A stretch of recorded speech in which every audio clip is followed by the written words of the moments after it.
Hola, ¿qué tal? Soy Paulina Mercado y como cada martes abrimos esta barra de opinión con Ricardo Rocha y Reporte 13, que entrevista a Pedro Joaquín Codwell, secretario de Energía, quien nos habla del impacto que tendrá la reforma energética que se discute en el Poder Legislativo. En México Confidencial, los analistas Jorge Fernández Menéndez, Pablo Iriart y Ezra Chabot ya preparan sus acertados comentarios sobre el interés social de negociación política que vive México actualmente en estos últimos días del año. Enseguida, Lourdes Mendoza, Eduardo Ruiz Gili y Horacio Villalobos ya están en el cuarto de guerra en la D8, debatiendo qué información será la que ocupen los titulares de los periódicos del día de mañana. Y para terminar esta gran velada, Antonio Rosique, en Vidas Apasionantes, nos trae la historia de 5 jóvenes que viven en el Centro Nacional de Desarrollo de Talentos Deportivos y Alto Rendimiento, en las que conoceremos cómo es el día a día de estos deportistas, cuya única motivación es ser una futura gloria olímpica. Que no se hable más. E iniciamos las transmisiones de hoy de Azteca Opinión.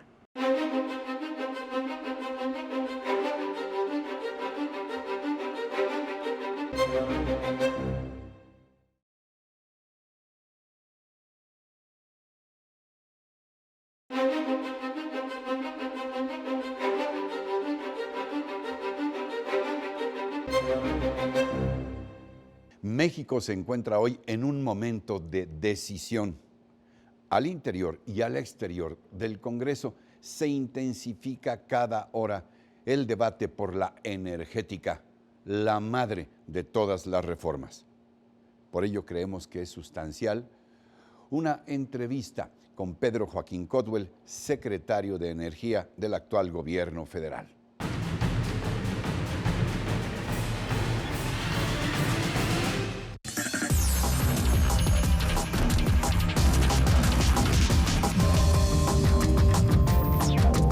¿Por qué la reforma energética debe aprobarse en los términos que la planteó el propio presidente Enrique Peña Nieto, a pesar de que hay quienes piensen que es una reforma privatizadora? No, la reforma no es privatizadora, no desincorpora ningún activo de Pemex ni de la Comisión Federal de Electricidad. La reforma es necesaria porque México corre el riesgo de convertirse en un país importador neto de energía primaria. Nuestra producción de crudo se ha caído en 800,000 barriles diarios. Estamos importando la tercera parte del gas que consumimos. En los 90 éramos autosuficientes. El 65% de los productos petroquímicos que se consumen en México son importados. En consecuencia, vamos en declinación.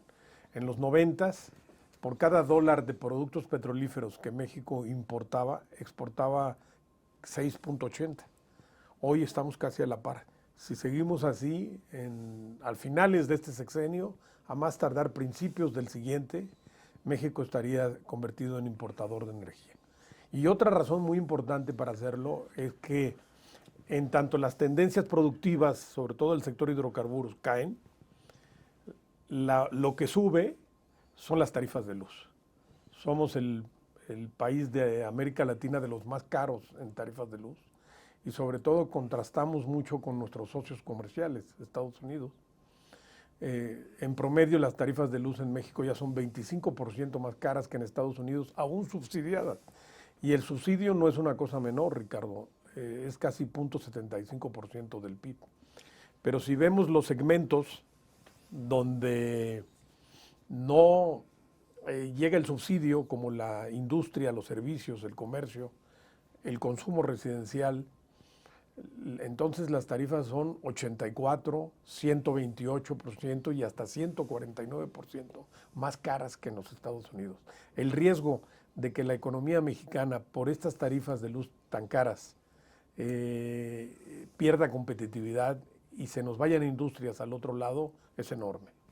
¿Por qué si tenemos entonces este decaimiento en los resultados, por qué todavía vale la pena hacer un esfuerzo para invertir en el sector energético, básicamente en Pemex y en la Comisión Federal de Electricidad. ¿Y por qué plantean ustedes que es indispensable la inversión privada y, por tanto, cambios sustanciales en los artículos 27 y 28 constitucionales? Sí, queremos una inversión privada, pero asociada con el Estado. Esta no es, reitero, una privatización como sucedió en otras épocas con otros sectores de nuestra economía donde se vendieron empresas. Aquí lo que necesitamos es asociarnos con los privados para que ellos aporten la inversión, aporten la tecnología y particularmente corran los riesgos geológicos y financieros. Y me voy a tratar de explicar. Se avecina en México un cambio de era en materia de petróleo. La era del petróleo no convencional, o en términos coloquiales, el petróleo fácil, se está concluyendo. Nuestro yacimiento supergigante de Cantarell ya está acabando su vida productiva. Un petróleo muy barato. Es un petróleo barato, fácil de sin riesgo geológico prácticamente de extraer.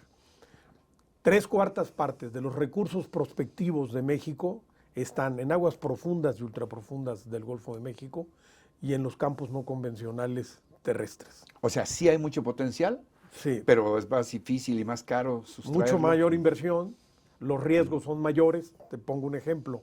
Un pozo exploratorio en aguas profundas cuesta entre 150 y 200 millones de dólares. Sí, a veces aproximadamente. hasta perforaciones de 12 kilómetros. Y los riesgos de encontrar petróleo de éxito comercial oscilan entre el 20 y el 50%. Entonces, a veces en 200 pozos exploratorios, el Estado se estaría jugando un riesgo, si va solo, entre 8,000 y 14,000 millones de dólares.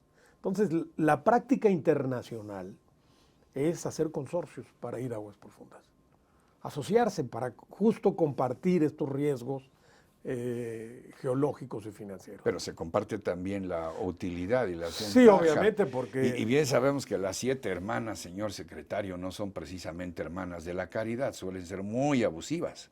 Y las 7 hermanas, y hay también otro tipo de empresas petroleras también con un gran prestigio que no forman parte de ese conglomerado. Pero,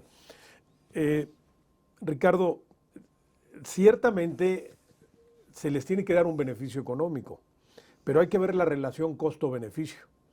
Van a poner todo el capital y van a correr todos los riesgos geológicos, financieros e incluso los ambientales, que bueno, pueden ser como vimos hace algunos años con el descontrol del Pozo Macondo del lado americano.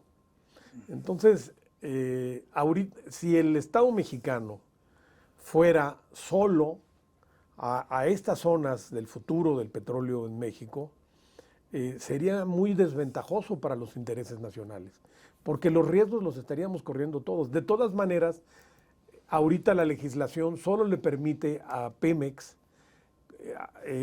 hacer contratos de servicios, y los contratos de servicios que son válidos y son muy útiles para zonas de petróleo fácil, en áreas convencionales le dan al contratista todas las ventajas, porque el capital lo pone el Estado, los riesgos los corre el Estado, si hay petróleo se les paga, si no se encuentra petróleo se les paga también.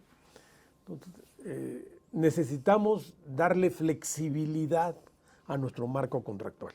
Es absurdo que una empresa petrolera de la dimensión de Pemex le tengamos prohibido asociarse.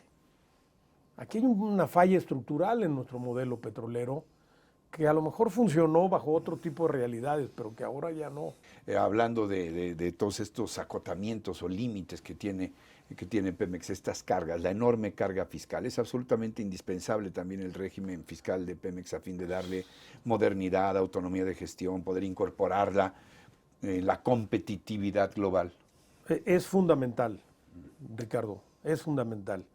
El esquema que se está construyendo de nuevo modelo petrolero que propone el presidente Peña Nieto es un esquema novedoso, porque pretenden no desincorporar, no vender, nuestras empresas públicas, sino modernizarlas y ponerlas a competir. Darles facultad de asociarse con privados y también de competir. Pero para eso tenemos que quitarles todas las ataduras regulatorias que tiene, y en el caso de Pemex son muchísimas, y sobre todo liberarla de este régimen fiscal que es de los más gravosos del mundo. Entonces, ya hay una propuesta presentada por el presidente de la República en la Cámara de Diputados, todavía no se ha analizado, que propone cambiar el régimen fiscal de Pemex. Esto le permitiría a Pemex tener mucho más recursos para reinvertir en su modernización tecnológica. De la misma manera, se propone una reorganización interna de Pemex, desaparecer sus subsidiarias, crear divisiones de negocios, un modelo de gobierno corporativo y más transparencia y rendición de cuentas. A propósito, además de la propuesta del propio presidente, hay también otras dos. Está la propuesta del PAN, que a grandes rasgos, esquematizo, habla de abrir todavía más el sector a la inversión privada y dar esquemas de concesiones mucho más amplios a la inversión extranjera. Y hay también otra propuesta del PRD y de algunas voces de la izquierda que dicen que de plano no se pueden tocar los artículos 27 y 28. La pregunta es si cree, secretario, que puede haber un consenso de todas estas reformas, o si se puede imponer una, o si nos sirve al país una reforma energética light, una reforma energética a la mitad, digamos, de los propósitos de la propuesta original del presidente. Una reforma energética descafeinada no le sirve a México. Ya recorrimos ese camino. En el 2008 yo fui legislador, hicimos una y vemos 5 años después que no pudimos revertir las tendencias decrecientes de nuestra producción de hidrocarburos, ni mejoramos el índice de eficiencia de nuestras plantas refinerías, ni nuestra producción de petroquímicos. Necesariamente se requiere un cambio constitucional. No debe tocarse dentro del 27 y el 28 el principio de que la nación es la dueña de los hidrocarburos del subsuelo. Eso debe mantenerse. Y en el 28 debe preservarse el principio de que la exploración y la extracción del petróleo son áreas exclusivas del Estado. Pero sí necesitamos darle un cambio al 27 constitucional, particularmente, para permitir los contratos. Secretario, por desgracia, hasta ahora los indicadores que tenemos, la perspectiva para este país en materia de generación de empleos, de ninis, de generación de nuevos pobres o de cada vez más pobreza, no son hasta el momento alentadores. Yo por lo menos no veo ningún otro instrumento potencialmente poderoso que no sea Petróleos Mexicanos para revertir estas tendencias. En general el sector energético, pero particularmente Pemex, a pesar de este contraste, su potencial y su decaimiento reciente. ¿De verdad creen ustedes que esta reforma puede tener un carácter histórico? Usted habló de una reforma de gran calado en el Senado de la República, ¿de cambiar el rumbo de este país? Sí, puede ser una reforma que aporte mucho a México en la medida en que vaya desplegándose. Nos podría dar en este mismo sexenio un punto más del Producto Interno Bruto. Podríamos generar 500,000 empleos adicionales. Podríamos tener hasta 2 puntos de crecimiento hacia el 2025 y llegar quizás a 1 millón de empleos si logramos una muy buena reforma. Puede traer muchísima inversión. Me decía, yo leí unas declaraciones del director del Banco de México, que el solo hecho de que se dé la noticia de que se logra en México una reforma en este campo, alentaría la llegada de mucho capital y de mucha tecnología. Secretario, gracias. Ojalá podamos volver a conversar muy pronto. Gracias. De nuevo, gracias. Y así llegamos al final. Gracias por su atención, por su compañía, pero sobre todo por su confianza en este espacio. Aquí están nuestras vías de contacto para que nos hagan llegar sus sugerencias, sus inquietudes, sus críticas, muy bienvenidas. Y yo los espero la próxima semana en otro Reporte 13. Hasta entonces, hasta siempre.